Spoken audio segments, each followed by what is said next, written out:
Mesdames et messieurs, bonjour. Nous vous souhaitons la bienvenue à la deuxième et dernière journée de notre sommet annuel Pathway to 17. Si c'est la première fois que vous assistez au sommet, sachez que Pathway to 17 est un événement co-organisé par Digital Frontier Institute et l'Alliance of Digital Finance Association. Alors, depuis maintenant 3 années, nous réunissons les professionnels de la finance digitale, des organisations intervenant dans le domaine du développement durable, des spécialistes du droit et de la réglementation, dans le but d'animer des débats sur les défis actuels de développement et proposer des pistes de solutions allant dans le sens de l'atteinte des objectifs de développement durable. Cette année, les discussions du sommet s'articuleront autour de deux axes thématiques, l'égalité des genres et les économies numériques inclusives. C'est justement sous ce dernier axe thématique qu'a été animée hier une conférence avec le docteur Eric Adja, président de l'AFRIA, l'Agence francophone d'intelligence artificielle, sur le thème comment réglementer l'intelligence artificielle dans les paiements numériques. Donc, nous continuons aujourd'hui sous le même axe thématique, mais cette fois-ci avec un nouveau thème, identité numérique, utilisation des données et paiement. Alors, pour planter un peu le décor afin de mieux comprendre les enjeux derrière cette thématique, il est important d'indiquer que selon le Global Findex 2021, le nombre de personnes possédant des comptes dans le monde a augmenté de 50% au cours des 10 dernières années, allant de 2011 à 2021. Ce nombre est passé de 51% à 76% d'adultes, et ceci principalement en Afrique subsaharienne. Alors, l'augmentation du nombre de comptes en Afrique subsaharienne découle en grande partie de l'adoption du mobile money. Et quelques chiffres tirés du rapport de la JSMA sur le secteur des services de mobile money en 2023 confirment cette observation. Nous avons quelques chiffres qui indiquent par exemple que le nombre de comptes de mobile money enregistrés dans le monde en 2022 était de 1,6 milliard, dont 781 millions en Afrique, avec un taux d'activité de 30%.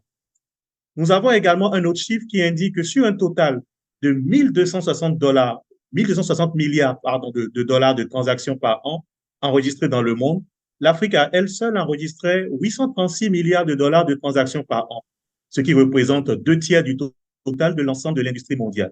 Alors, tous ces chiffres confirment que le mobile money est devenu un catalyseur important de l'inclusion financière en Afrique subsaharienne.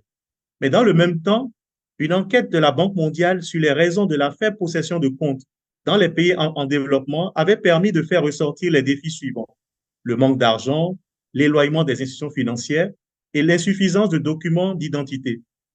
Là encore, les estimations du groupe de la Banque mondiale dans le cadre de l'initiative ID for Development indiquent qu'à la fin de l'année 2022, un peu moins de 850 millions de personnes dans le monde n'avaient pas de carte d'identité officielle, et ces personnes se trouvent principalement en Afrique subsaharienne et en Asie du Sud. Ainsi, l'accès au compte étant intimement lié à la disponibilité d'un justificatif d'identité, il nous paraissait important dans le cadre de ce sommet Pathway to 17 d'établir la corrélation entre l'identité numérique, l'utilisation des données inhérentes et les paiements.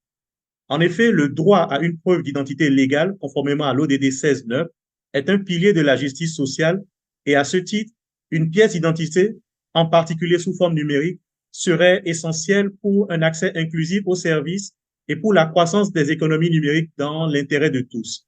En organisant ce panel, nous souhaitons approfondir davantage les enjeux liés à la mise en place de systèmes d'identification de base accessibles à tous afin de soutenir le développement des paiements numériques.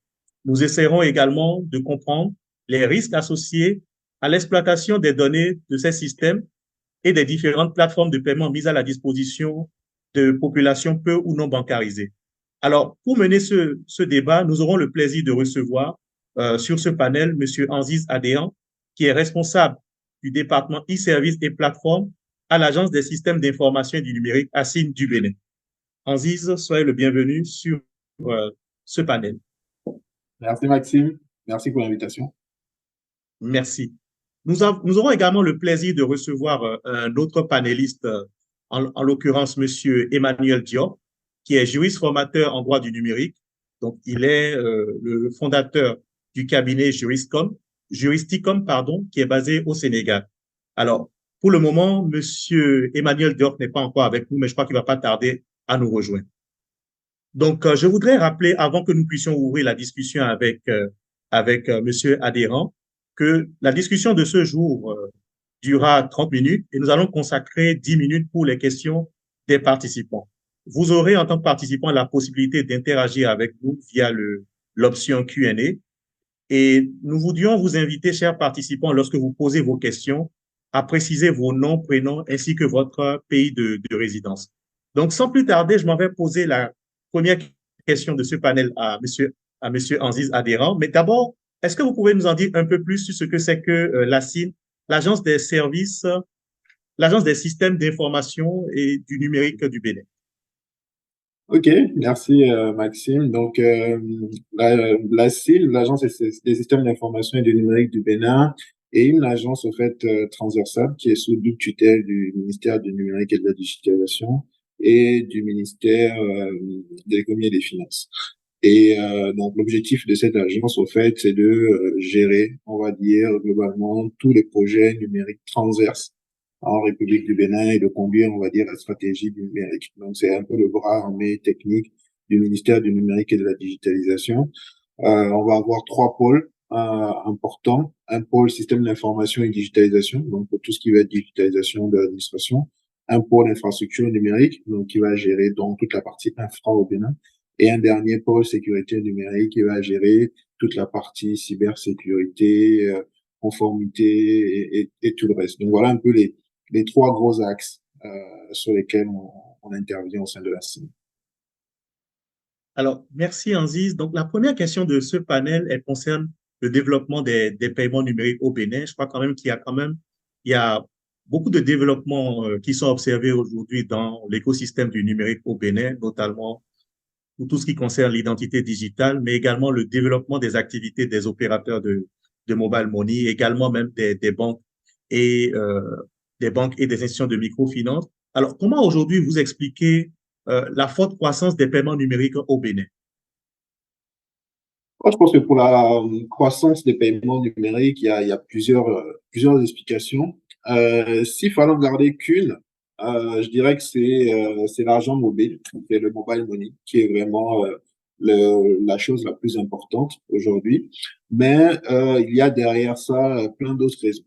Si on prend un exemple, par exemple, le taux de bancarisation au Bénin, selon les derniers chiffres, est à peu près de 35%. Sachant que lorsqu'on rajoute au fait les comptes de monnaie électronique, donc avec l'inclusion financière, on passe à 85% à peu près. Donc, vous voyez un peu le gap entre la bancarisation et l'utilisation du mobile money. Sur le portail national des services publics, pour prendre un autre exemple, aujourd'hui, on a près de 98% des paiements qui sont effectués en mobile money et seulement 2% en carte bancaire. Donc, on va dire le vrai game changer, si je peux me permettre cette expression, c'est le mobile money. Mais après ça, on a plusieurs autres facteurs qui sont importants. C'est-à-dire qu'il ne faut pas oublier qu'aujourd'hui, on a un accès accru à la technologie, beaucoup de gens ont des smartphones, on a une démographie intéressante, il y a beaucoup de jeunes qui sont intéressés par le numérique. On va avoir également la crise Covid qui a eu un effet très, très impactant. Voilà. Et plusieurs autres points qui ont contribué. Mais voilà, le véritable point, ça a été vraiment le mobile money qui a pris son essor depuis quelques temps. Merci Anziz. Je vais rester avec vous. Aujourd'hui, quelle est l'importance que revêt le développement des paiements numériques dans la stratégie numérique du Bénin? Quels sont aujourd'hui les projets que vous conduisez au niveau de la CIN et qui ont un impact sur l'adoption des paiements numériques? Bon, déjà, faut savoir que la stratégie du Bénin, elle est claire, hein, donc elle a été définie dès le premier PAG du gouvernement, c'est vraiment que de faire le Bénin, on va dire, le hub numérique de l'Afrique de l'Ouest. Donc, les ambitions sont claires. Et une fois qu'on a dit ça, il faut mettre en place les différents moyens, les différentes compétences, les différentes ressources pour y arriver. Donc, aujourd'hui, il y a plusieurs choses qui ont été mises en place. Donc, l'importance du paiement numérique, déjà, c'est pour faciliter l'accès aux services essentiels. C'est-à-dire qu'aujourd'hui, les services pour accès à l'eau, à l'électricité, à la santé, voilà, certains services essentiels, il faut qu'on puisse y avoir accès de la manière la plus facile possible, la plus simple possible, et donc permettre un paiement numérique est indispensable pour toucher et impacter le plus de personnes. Il y a l'inclusion financière également, donc il y a beaucoup de projets sociaux qui sont mis en place pour accompagner les gens ou ce soit les retraités, que ce soit les personnes les plus vulnérables. Et voilà, il faut que les paiements mobiles soient possibles pour justement éviter beaucoup de tracasseries, éviter aux personnes de se déplacer et tout ça. Ça permet aussi de réduire un peu l'économie informelle. Ça permet d'encourager l'innovation et ça permet de faire face aux crises, comme on disait tout à l'heure par rapport au Covid. Au niveau de la CIL, on a énormément de projets. Donc, j'ai parlé tout à l'heure du portail national des services publics qui permet aujourd'hui de digitaliser plus d'une centaine de services de l'administration. Je pense que c'est un véritable catalyseur parce que c'est ce qui permet justement aux personnes de pouvoir accéder aux services de l'administration directement. Et le paiement électronique est juste indispensable pour réussir la digitalisation de l'administration. Ensuite, on va avoir d'autres projets, comme par exemple la plateforme nationale de paiement électronique, qu'on avait déjà annoncé il y a quelques temps et qui va plus tarder à arriver, et qui va être vraiment un hub du digital et de tout ce qui est numérique, donc que ce soit paiement, que ce soit transactions et autres, qui va permettre de centraliser tout cela. Et on accompagne aussi également énormément de sectoriels. Par exemple, des sectoriels de tout ce qui est affaires sociales. Par exemple, pour le microcrédit à la FIA qui va impacter les gens. Donc, on sera avec eux pour les accompagner, pour définir les bons canaux, on va dire, numériques pour permettre des paiements électroniques et autres, donc impacter le plus de personnes possible. Et on a d'autres projets, notamment l'Open Data, qui va aussi avoir un facteur important et on pourra revenir là-dessus sur les prochaines questions. Merci, Anzi. Puisque ce sont beaucoup plus les paiements qui nous concernent ici, on reviendra sur la question de la plateforme, un projet que vous avez évoqué, notamment la plateforme nationale de paiement électronique. Mais en attendant de revenir sur cette question-là, je vais me tourner vers Monsieur Emmanuel Diop, à qui je souhaite la bienvenue sur ce panel. Je crois que Monsieur Diop a eu quelques soucis pour nous rejoindre, mais tout est rentré dans l'ordre. Monsieur Diop, soyez le bienvenu sur ce panel de Pathway to Safety. Bonjour Maxime, bonjour à Anzi et bonjour également à tous ceux qui sont en train de nous suivre. Déjà, merci, un grand merci pour l'intérêt que vous accordez à cette thématique. Et voilà, merci Anzi. Merci, Monsieur Diop. Donc, avec vous, nous allons aborder une question relative à la collecte des données et également à l'innovation financière qu'on peut observer ces temps-ci dans nos écosystèmes. Alors, au Sénégal, on observe également une adoption très rapide des paiements numériques, mais avec la particularité d'une pénétration plus forte des smartphones, offrant ainsi plus d'opportunités d'innovation à partir des données. Alors, ce que nous souhaitons savoir aujourd'hui, c'est quelles sont ces innovations sur le marché des paiements qui sont rendues possibles par la collecte des données, et plus particulièrement dans le cas du Sénégal. Alors, par rapport à ce secteur, nous avons beaucoup appris et déjà, je pense que ce que nous avons comme dynamique actuellement dans ce secteur est dû un peu à la concurrence que l'opérateur de téléphonie historique, avec son démembrement de services financiers, a eu avec l'opérateur Wave que nous voyons aujourd'hui comme étant l'entreprise qui a un peu dynamisé plus ce secteur.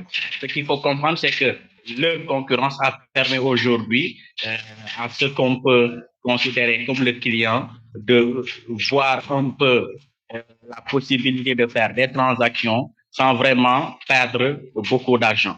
Donc, c'est cela qui nous a permis aujourd'hui que ces entreprises ont essayé ou bien font tout pour mettre le client au centre de leur cœur de métier, au centre de leur activité. Et l'autre aspect, c'est également la bonne prise en compte de retour client et également de la protection des données des utilisateurs.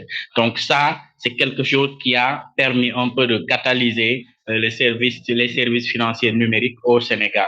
Le dernier aspect, c'est aussi les points de collecte d'argent ou bien les points où nous pouvons aller faire des transactions, retirer de l'argent ou envoyer. C'est un peu, presque dans chaque coin de rue, on on a cela. Donc, les gens sont plus bloqués ou contraints à aller en banque, même si parfois on est obligé de le faire pour certaines transactions. Mais pour la plus grande partie des transactions, on a aujourd'hui le service qui a été vraiment démocratisé et l'accès a été rendu un peu facile, donc pas difficile d'accès. Il y a un retour surtout par rapport à l'expérience client. Quand un client sent que ces droits ne sont pas pris en compte, il y a tout ce qui se fait sur les réseaux, donc la réactivité par rapport à ces gestionnaires de comptes qui viennent donner l'information, rassurer le client. Je pense que ça également, en dernier lieu, c'est quelque chose qui a permis de catalyser ce secteur-là. Merci, M. Diop. Je vais rester avec vous pour soulever un point. Vous avez évoqué tout à l'heure l'amélioration des parcours clients et vous avez cité un opérateur. Je ne vais peut-être pas répéter je vais peut-être pas revenir sur le nom de cet opérateur, mais on constate que, par exemple, au niveau du Sénégal, dans le cadre de l'amélioration des parcours clients, il y a aujourd'hui la collecte des données biométriques qui se fait par certains opérateurs. Est-ce qu'il y a un socle juridique à la collecte d'empreintes digitales ou bien ou bien l'utilisation d'outils de reconnaissance faciale? Est-ce qu'aujourd'hui, au niveau du Sénégal, vous avez un socle juridique qui permet à des opérateurs, voilà, d'exploiter en fait de telles données? Alors, déjà, pour faire un bref résumé par rapport à la donnée personnelle, il faut juste comprendre que c'est toute information qui permet d'identifier une personne, que ce soit directement ou indirectement par un numéro quelconque. D'accord? C'est une définition assez large, trop large même, et je pense que c'est pour protéger le client ou bien tout utilisateur dont les données peuvent être traitées de façon numérique ou analogique. D'accord? La donnée, nous avons plusieurs catégories. Nous avons les données de santé, nous avons d'autres données nominatives, par exemple nos prénoms, nous avons les numéros de téléphone. Quand je parle de données de santé, on parle également de bulletin médical, de certificat médical. Donc ça, c'est des données de santé. Les données financières ici qui nous concernent, il faut considérer que c'est des données relatives aux transactions financières, aux comptes bancaires, par exemple, ou bien une carte qui nous permet de faire des transactions parce que la carte est liée à mon nom et à mon prénom. Donc ça, c'est des données financières. Et pour traiter ces données-là, il y a ce qu'on appelle les bases légales, d'accord? Donc, comment traiter une donnée personnelle? Il faut gérer la procédure de bout en bout. C'est-à-dire, sur les bases légales, on peut trouver ce qu'on appelle, par exemple, le consentement. On peut également trouver ce qu'on appelle un contrat qui nous permet, par exemple, à moi, une entreprise quelconque, de faire le traitement de telles données parce que j'ai un contrat avec les clients ou bien les personnes dont les données sont traitées. Et on a également ce qu'on appelle les obligations légales. C'est-à-dire, là, c'est une base légale que je tiens, une obligation légale qui vient d'ailleurs. Et en l'espèce, il nous faut citer juste l'instruction numéro 008-05-2015 sur l'établissement électronique. Donc, quand on analyse un peu sa politique de lutte contre le blanchiment de capitaux, c'est cette instruction qui fixe l'obligation de collecter l'information par rapport aux clients. D'accord? Et en fonction des niveaux de risque, on peut passer de collecte de nom, prénom, numéro de téléphone à une collecte qui va intéresser la biométrie ou bien la reconnaissance faciale. Mais toujours est-il que pour cette collecte, il faut faire en sorte que ce soit proportionné par rapport à la finalité qui est visée. D'accord? Maintenant, moi, je prends par exemple l'exemple sur l'utilisateur que je suis. J'ai au moins deux outils que j'utilise en termes de transfert d'argent, mais sur aucun de ces outils-là, on me demande de vérifier avec mon empreinte digitale. Sur aucun de ces outils-là, si je parle bien des applications, on me demande de déverrouiller ou bien de faire des transactions après que je puisse valider avec la reconnaissance faciale. Pourquoi je le dis? Parce que là, nous sommes dans le cadre des données, en fait, des données protégées, c'est-à-dire il y a des données sensibles et la biométrie en fait partie, la reconnaissance faciale également en fait partie. Donc, c'est la catégorie de données hautement protégées. Au Sénégal, vous allez le retrouver dans la loi de 2008 sur les articles 40 et suivants. D'accord? Et pour ces données-là, il faut une autorisation de la Commission de protection des données personnelles.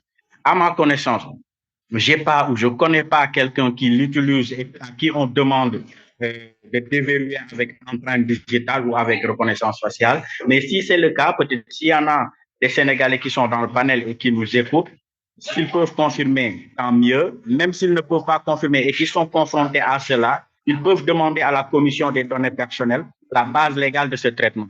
Parce que c'est pas parce qu'au départ, j'avais cette application que 2 mois après, l'application intègre la reconnaissance faciale ou l'empreinte digitale, que c'est légal. Il faut que l'outil ou bien les responsables de l'outil retournent à la CDP pour faire encore une mise à jour, inclure dans leur déclaration qu'ils vont traiter la biométrie et quelqu'un comme moi, par exemple, qui n'est pas sensible à ça, je décide simplement de trouver, par exemple, je me limite à la carte parce que je ne veux pas que mes données biométriques soient traitées. Donc, voilà le cadre qu'il faut quand on doit traiter une donnée biométrique ou bien les données qu'on indique comme hautement sensibles au regard de l'article 40 et suivant de la loi sénégalaise sur les données personnelles.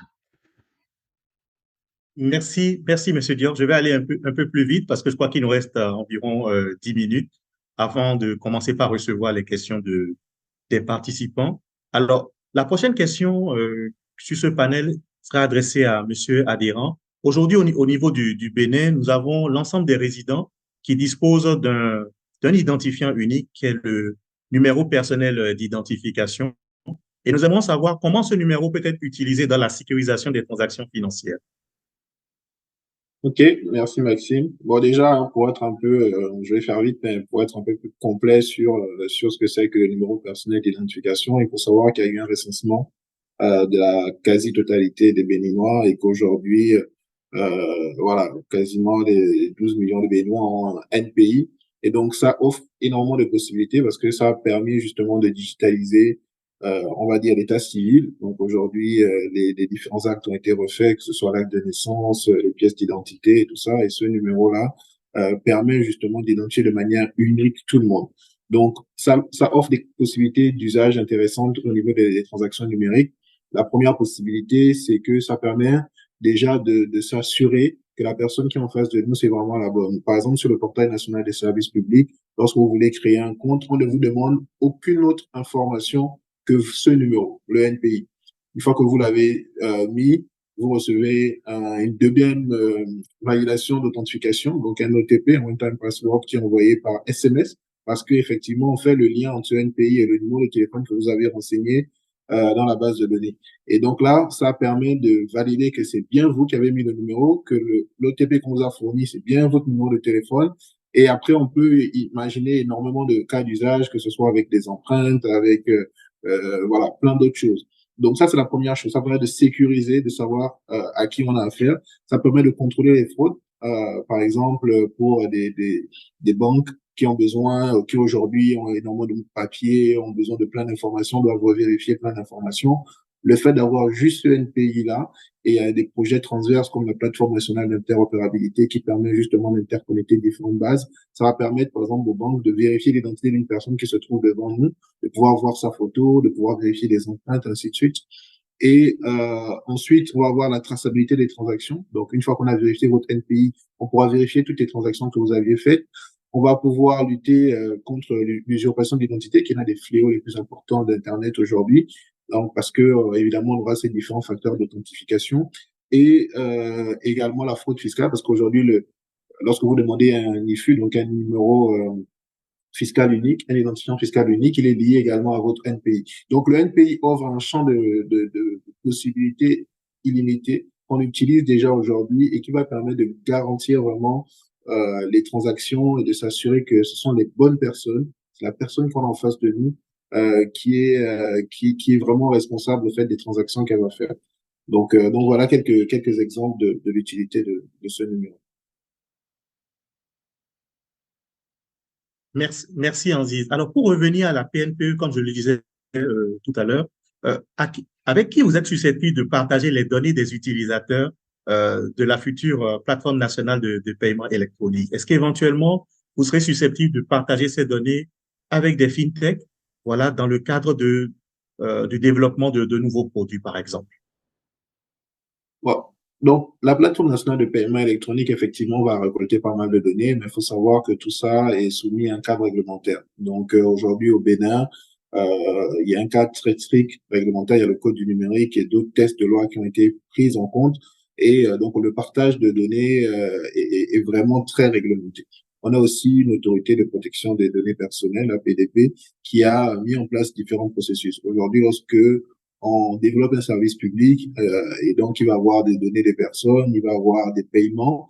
On a obligation avant cela de soumettre un dossier auprès de la PDP pour dire ce qu'on va faire de ces données et justement dans ce dossier, on doit expliquer à qui on peut partager ces différentes informations, ces éléments et les personnes qui ont accès également à ces informations confidentielles. Donc tout ça, c'est réglementé, c'est très cadré, c'est très strict. Maintenant, je parlais d'open data tout à l'heure. Une fois qu'on a des données et qu'on peut les anonymiser pour des besoins statistiques ou autres, une fois que c'est anonymisé, qu'il y a un processus clair qui est mis en place, là, ces données peuvent être maintenant partagées à des startups qui vont pouvoir les utiliser peut-être pour faire des benchmarks ou des analyses terrain et autres, mais il faut absolument qu'elles soient totalement anonymisées et qu'on ne puisse pas récupérer la moindre information personnelle.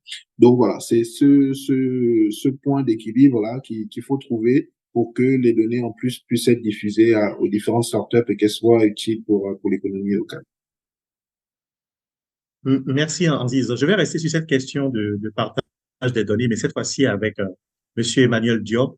Alors aujourd'hui, les données collectées par une institution qui est le Bureau d'information sur le crédit de l'UEMOA, on a aujourd'hui ces données qui ne sont accessibles que des banques et des institutions de microfinance et également des grands facturiers. Elles ont des données, mais qui ne sont pas ouvertes aux fintech. Alors, comment vous pensez que le régulateur pourrait mettre en place un cadre qui favorise le partage des données des institutions bancaires avec les fintechs, comme cela se fait déjà en Europe? Alors, moi, je pense que tout dépend d'un cadre de partenariat et également la nécessité de fixer les objectifs bien avant. Comme l'a dit tout à l'heure Anzi, avant de faire le traitement, il y a un certain nombre de process qui sont mis en avant. Donc, en amont et également la vérification se fait après. C'est-à-dire, en avant, il faudrait dire les institutions avec lesquelles ces données peuvent être partagées. D'accord? Et si on prend par exemple le cas du bureau d'information sur le crédit, si au départ, il n'avait pas inclus la possibilité de partager ces informations avec une entité quelconque, à ce stade, il va falloir qu'il fasse ce qu'on appelle la mise à jour par rapport au niveau de leur procédure. D'accord? Maintenant, ce qu'il faut considérer, c'est qu'on a souvent des blocages, que ce soit au Sénégal, et également, on ne rationalise pas au niveau des textes. D'accord? Donc, ça, c'est quelque chose qu'il faut prendre en considération.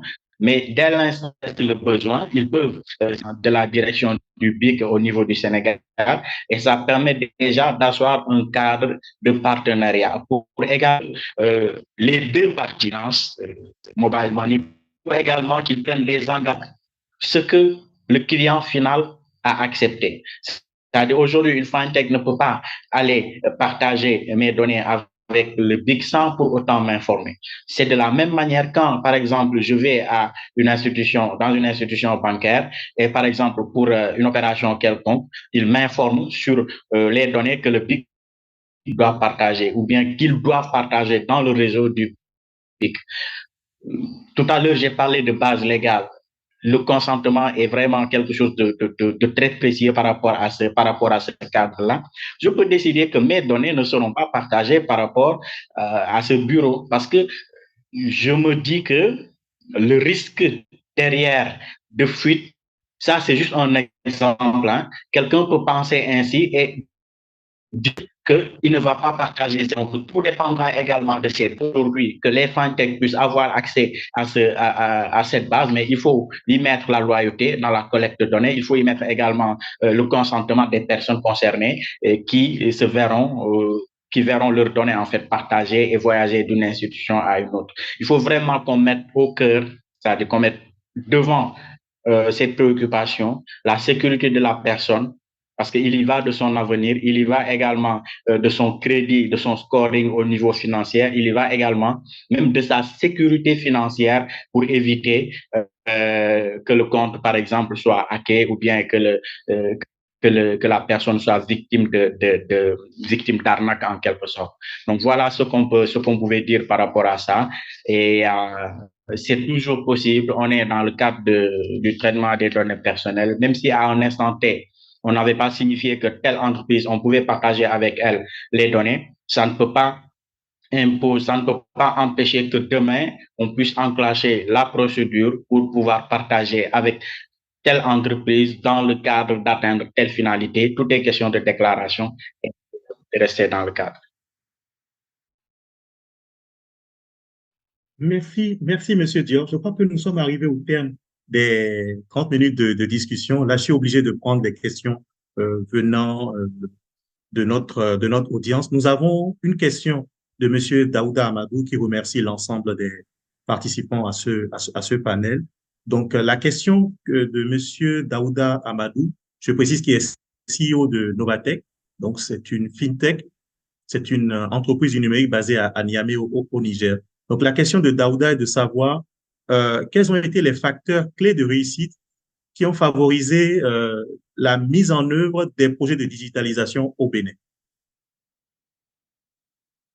Anziz, est-ce que nous pouvons vous accorder 1-2 minutes pour répondre à cette question, s'il vous plaît? Merci. Oui, bien sûr. Donc, les facteurs de réussite, si je dois en citer, ou je vais en prendre 2, 3.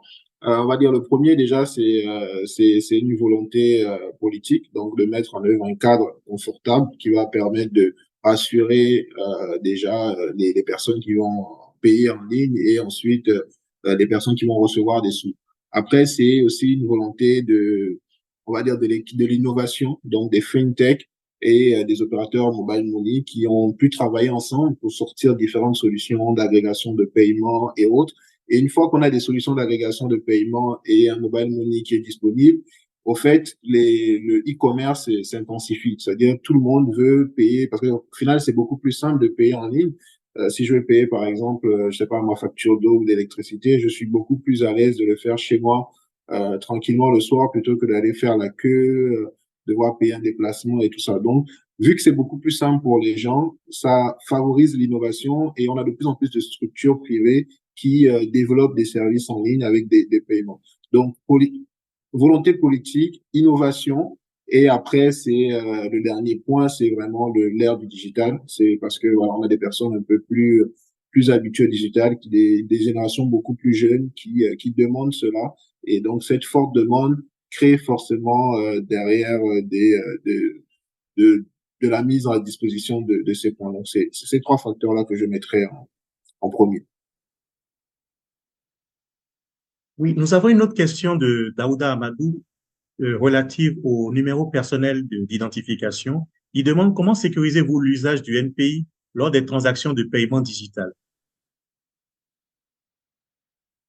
Au fait, le NPI, il est vraiment différent au fait de la transaction. Le NPI, c'est vraiment pour la personne. Donc, il est sécurisé parce qu'aujourd'hui, on utilise ce qu'on appelle une plateforme nationale d'interopérabilité au Bénin, elle s'appelle XRODBJ, qui est basée sur un modèle estonien avec des serveurs de sécurité de bout en bout et un chiffrement complet au fait des différentes transactions.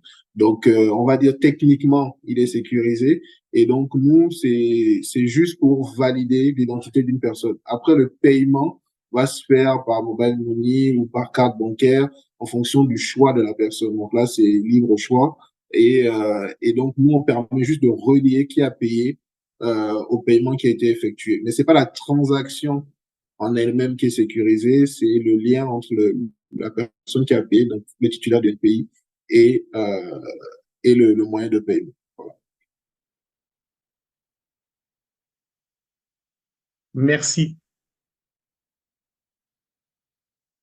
Je crois que nous avons une question de Monsieur Honoré Kwame qui souhaiterait savoir, je crois que je vais adresser cette question à Emmanuel Dior, qui souhaitait savoir quelles sont les données que l'on pourrait juger plus confidentielles par rapport à d'autres dans le cadre de la protection et de l'intégrité de la personne.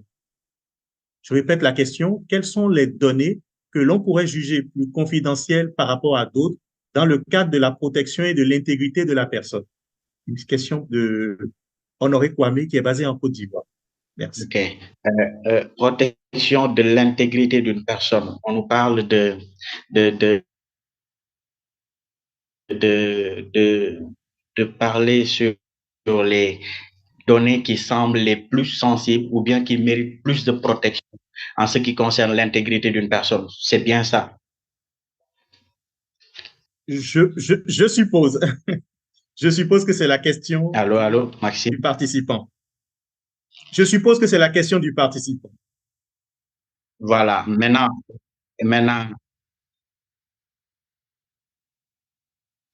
je vous reçois plus. C'est bon, vous m'entendez, Maxime? Nous vous entendons, Monsieur Diop. Je crois qu'il nous reste Alors, 3 minutes. par rapport à la question, je pense qu'il faut contextualiser les secteurs. Par exemple, chaque secteur, il y a ce qu'on appelle les données hautement sensibles et la loi les énumère. Donc, on parle des données des données de santé, des données relatives à l'opinion politique, des données relatives à la vie sexuelle. Donc, ça, c'est énuméré dans beaucoup de législations en Afrique. Et je rappelle, dernièrement, nous avons la Convention de Malabo qui est en vigueur également, qu'il faudrait dès à présent prendre comme cadre supra pour tout ce qui est réglementation sur la protection des données personnelles. D'ailleurs, beaucoup de pays ont presque la même législation, il n'y a pas grand-chose qui change.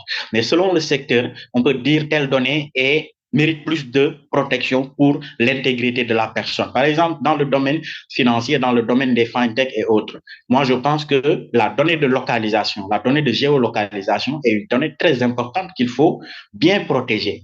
Par exemple, une personne ne peut pas être dans une zone et voilà, faire une transaction et que, je ne sais pas, qu'on puisse retrouver quelque part ou bien dans un serveur que telle personne a été dans telle zone, a fait telle opération. Ça, c'est un. Toujours dans le secteur des finances. On ne peut pas aussi, par exemple, toujours je reviens à la contextualisation, mais souvent il y a une imbrication de deux secteurs. Je prends par exemple quelqu'un qui va en pharmacie, qui achète un médicament, d'accord, et qui passe par un service financier mobile.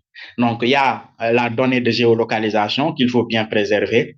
Il y a ce pourquoi cette personne a fait cet achat ou bien est allée à la pharmacie. Par exemple, la personne peut souffrir de diabète ou peut souffrir d'une pathologie quelconque, mais va acheter ça à la pharmacie. Cette information peut être disponible dans un site quelque part, c'est-à-dire le site de l'opérateur en question, et également combien la personne en a acheté.